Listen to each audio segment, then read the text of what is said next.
संपर्क करना आरंभ कर दिया है। लोगों ने अपनी अपनी बात रखनी शुरू कर दी है और उसी क्रम में भारतीय सुभाष सेना ने भी अपने कदम को आगे बढ़ाने का एक मजबूत संकल्प लिया है कि भारतीय सुभाष सेना भी चुनाव के मैदान में जाएगी, वो भी अपनी बात मजबूती के साथ रखेगी। उसके लिए ये निश्चित किया गया था कि हम 21 तारीख को उत्तर प्रदेश विकास संकल्प पत्र जारी करेंगे, लेकिन कुछ कारणवश उसको आज नहीं जारी किया गया, कल नहीं जारी किया गया। लेकिन आने वाले समय में बहुत जल्द उस उत्तर प्रदेश विकास संकल्प पत्र को लोगों के बीच में लाया जाएगा और पंजाब है, उत्तराखंड है, 3 प्रदेशों में चुनाव लड़ाने का ये संकल्प अपने लोगों ने लिया था। उसके लिए हर जगह प्रयास जारी है और यह चुनाव एक ऐतिहासिक चुनाव होने जा रहा है। ये ऐतिहासिक चुनाव क्यों है? क्योंकि भारतीय सुभाष सेना ने भारत की राजनीति का एक खाका खींचा है, भारतवर्ष की व्यवस्था का एक नमूना तैयार किया है और भारतवर्ष का एक राज्य है उत्तर प्रदेश, उत्तराखंड, पंजाब, जहां से एक बहुत बड़ा संदेश पूरे देश में और दुनिया में जाने की तैयारी हो रही है। वो जाएगी, उसकी पूरी रूपरेखा तैयार कर ली गई है। मेरे प्रेमी जनों, ये धर्म नीति की जगह राजनीति कैसे? ये आध्यात्मिक क्रांति, वैचारिक क्रांति का एक दूसरा रूप है जिसको हम पूरे प्रदेश के लोगों के बीच में, देश में उसको लेकर के जाना चाहते हैं। आज पूरे देश में बढ़ती हुई महंगाई, बढ़ता हुआ भ्रष्टाचार और बढ़ती हुई महामारियां और बीमारियां, ये तीनों चीजें मुंह बाए खड़ी हुई हैं, जो सुरसा के तरीके से वो सांप को निगल जाना चाहती है। और दूसरी तरफ देश के राजनेता खड़े हैं, प्रदेश के राजनेता खड़े हैं, बेरोजगार नौजवान खड़ा हुआ है, वो मजदूर तबका खड़ा हुआ है, वह किसान खड़ा हुआ है जो आवाज दे रहा है कि है कोई हमें बचाने वाला, या कोई मसीहा आएगा, या इतना बड़ा कार्य कैसे होगा। उसके लिए लोग आस लगा करके बैठे हुए हैं। वहीं शकुनी के तरीके से, शकुनी के पासे के तरीके से देश के राजनेता जनता के बीच में अपने वो चौसर के पासे फेंक रहे हैं। देश के राजनेता जो है वो चौसर के पासे फेंक रहे हैं, और वो क्या फेंक रहे हैं?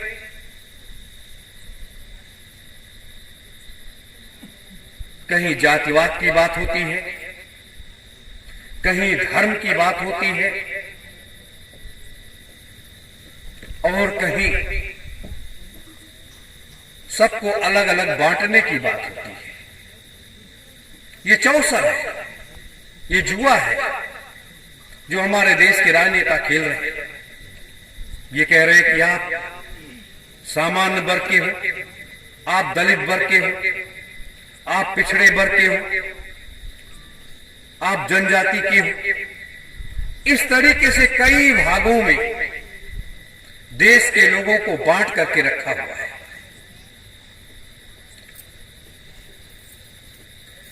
समानता और मानवता दोनों चीजें अपने देश के राजनेताओं ने पी लिया है, उसको हजम कर लिया है और उसको निगलना नहीं चाहते। तो ये सारी चीजें समाप्त हो चुकी हैं, कुछ बचा नहीं है। जबरदस्ती उसे धक्के मार मार करके आगे बढ़ाया जा रहा है। लेकिन प्रेमी जनों, ये मत सोचिए कि परम पूज्य स्वामी जी महाराज ने, महान संत सम्राट सुभाष जी ने अपने 60 वर्षों का जो एक खाका तैयार किया, धर्म नीति और राजनीति के उस रास्ते पर चल करके भी संसद और विधानसभाओं के चौखट तक उनको पहुंचने का मौका नहीं मिला। ये आप मत सोचिए।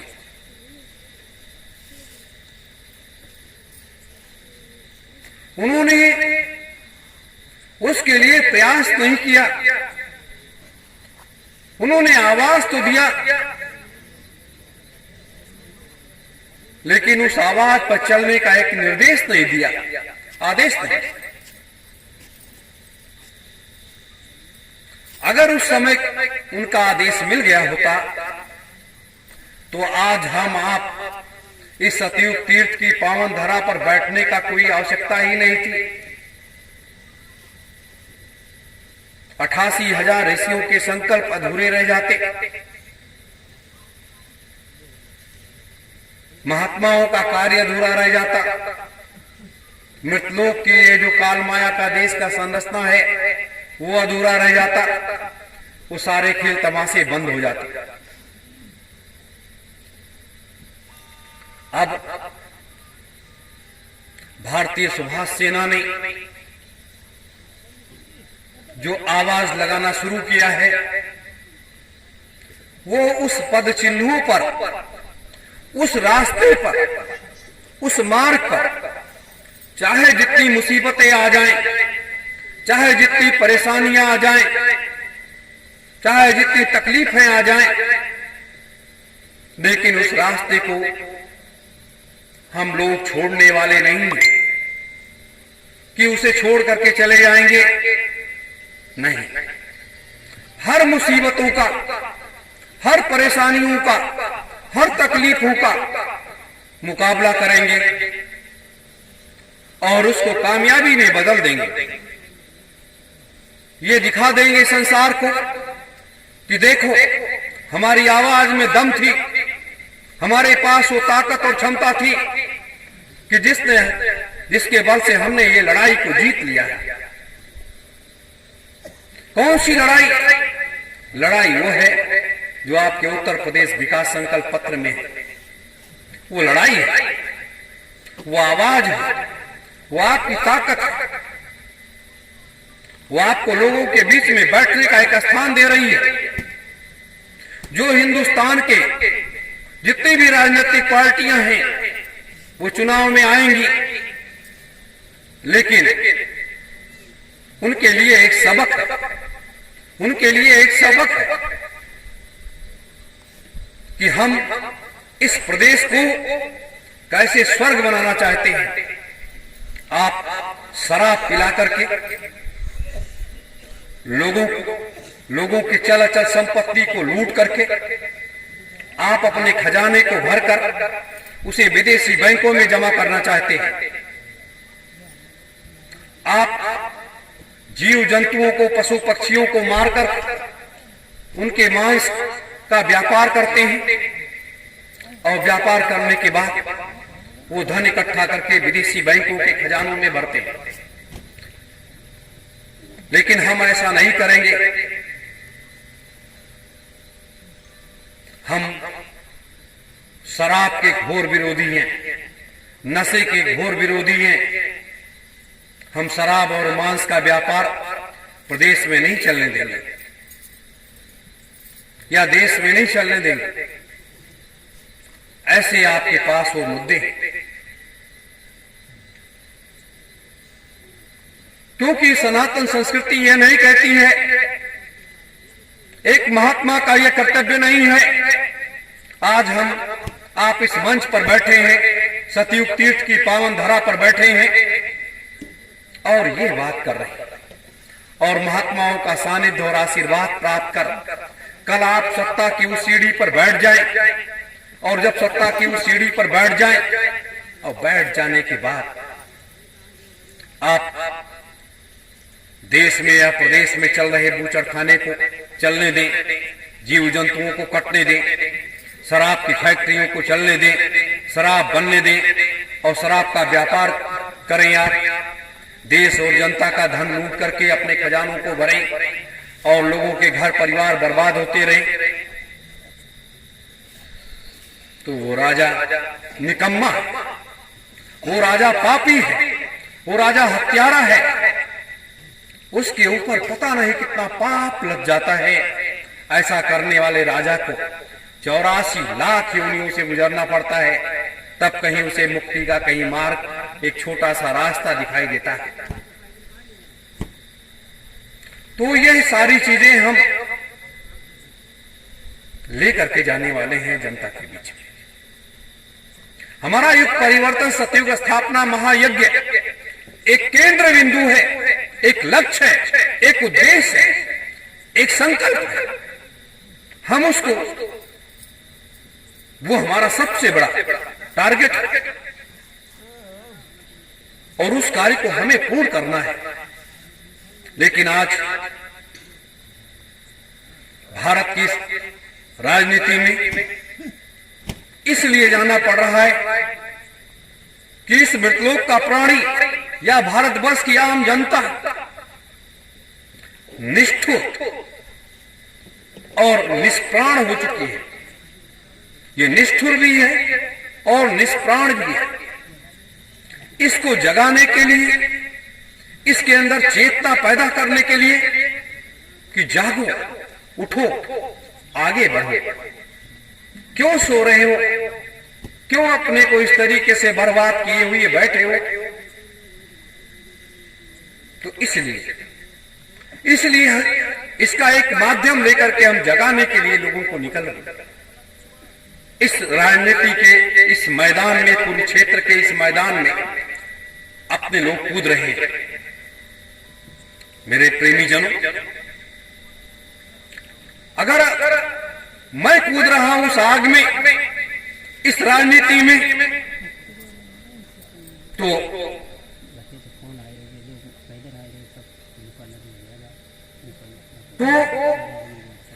आपको भी कूदना चाहिए।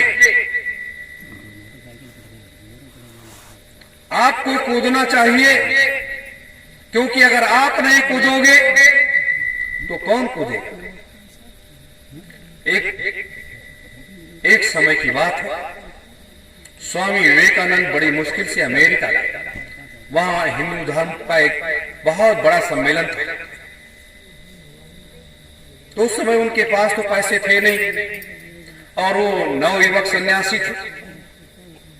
उनकी वेशभूषा को देख करके लोग, जब उस धर्म सभा में वो भी बैठे तो लोग हंसते थे, अरे ये कल का लड़का आया, ये क्या बोलेगा?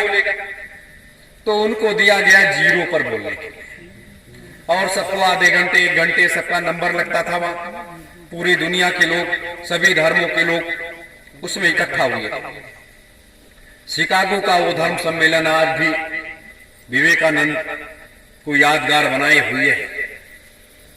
भारत का वो सन्यासी, नौजवान सन्यासी, 22 साल का वो नौजवान मंच पर जब पहुंचा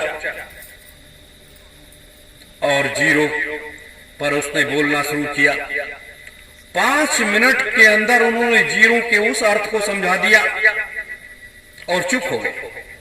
जनता उतावली हो गई उनको सुनने के लिए आवाज देने लगे, वो बोलने लगे। शाम के धर्म सभा में एक संदेश आया। कुछ लोगों ने एक प्रस्ताव रखा कि विवेकानंद जी, आप बताइए,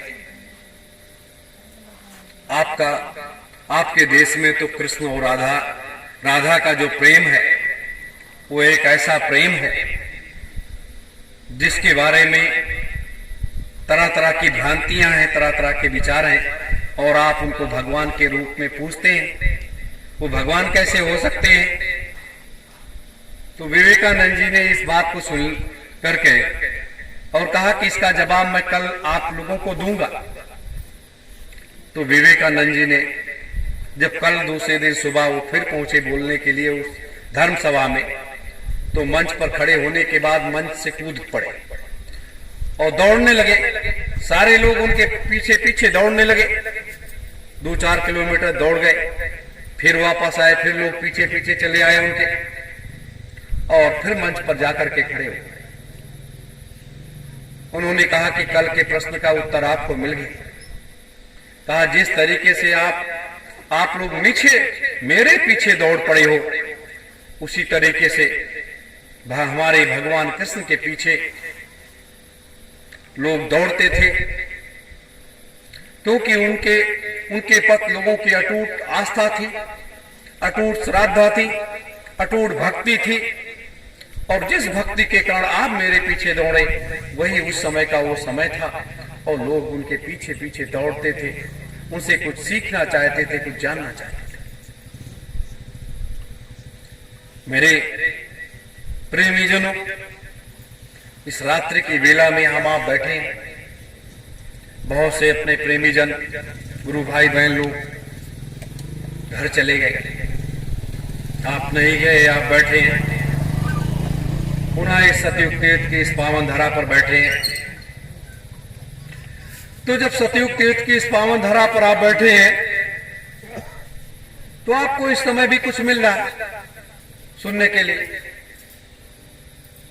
यह हर समय सबको मिलता नहीं है, हर समय सबको नहीं मिलता। तो भारतीय सुभाष सेना ने इसलिए इस कदम को आगे बढ़ाया है। इसका बताने का अर्थ यह था कि मालिक के आदेश से, दोनों महापुरुषों के आदेश से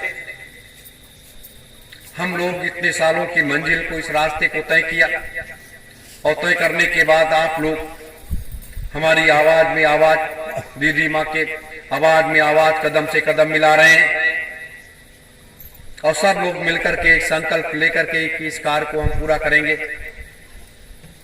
तो अब ये जो मैदान है,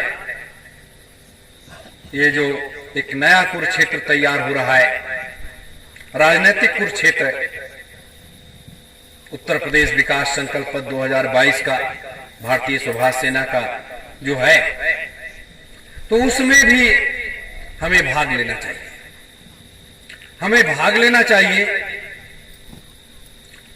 और जब आप भाग लेंगे तभी तो आपको ये पता चलेगा कि हमारे पक्ष में लोग कितने लोग हैं, कितने विपक्ष में कितने लोग हैं, कितने लोग देश में, दुनिया में बदलाव लाना चाहते हैं, कितने लोग धर्म के रास्ते पर चलने वाले लोग हैं, कितने लोग अच्छे लोगों का साथ देने वाले लोग हैं। तब आपको ये पता चलेगा। आप धर्म से सभी बंधे हैं। कोई हिंदू धर्म को मानता है, कोई सिख धर्म को मानता है, कोई जैन धर्म को मानता है, कोई बौद्ध धर्म को मानता है, कोई मुस्लिम धर्म को मानता है। लेकिन जितने भी धर्म उस तरीके से जो शुद्ध शाकाहारी और सात्विक विचारधारा के लोग हैं, उनकी भी परीक्षा होगी कि शुद्ध सात्विक विचारधारा के लोग क्या शराबी मांसाहारियों का, व्यापार करने वालों का साथ देंगे, या शराब और मांस को बंद कराने वाले लोगों का साथ देंगे। इसमें निर्णय हो जाएगा। या जातिवाद के रास्ते पर जाएंगे या धर्म के रास्ते पर जाएंगे, ये इस पर निर्णय हो जाएगा। मेरे प्रेमी जनों, ये मैं थोड़ा ये राजनीतिक परिक्षेत्र में इसलिए बता रहा हूं आपको, उसके बाद और थोड़ा संदेश दूंगा, उसके बाद दीदी मां का संदेश होगा। मेरे प्रेमी जनों, इसलिए इस सतयुग तीर्थ की धरा से इस आवाज को हम बुलंद करना चाहते हैं कि आर्यावर्त या भारतवर्ष ये संत महात्माओं का देश है, ये ऋषि मुनियों का देश है, ये सीता और सावित्री का देश है, ये राम कृष्ण और बुद्ध का देश है, ये कबीर और तुलसी का देश है। तो जब इनका देश है, इनके देश में हम रह रहे हैं, तो अत्याचारी और पापाचारी राक्षस प्रवृत्ति के लोगों को सत्ता में रहने का अधिकार कहां है? मांस का और शराब का व्यापार करने वाले लोगों का अधिकार कहां है सत्ता में रहने का? या तो लोग राम और कृष्ण को मानना बंद कर दे, कबीर और बुद्ध को मानना बंद कर दे। तो ये एक ऐसा विषय है जिसको लेकर के आगे जाने का मार्ग तय हो रहा है। कई ऐसी व्यवस्थाएं उसमें दी गई हैं, कई ऐसी व्यवस्थाएं हैं जिस पर पूरा प्रदेश के आम जनमानस को या हम इस देश को खुशहाल कैसे बनाएंगे, कैसे लोगों को सुरक्षित बचा ले जाएंगे।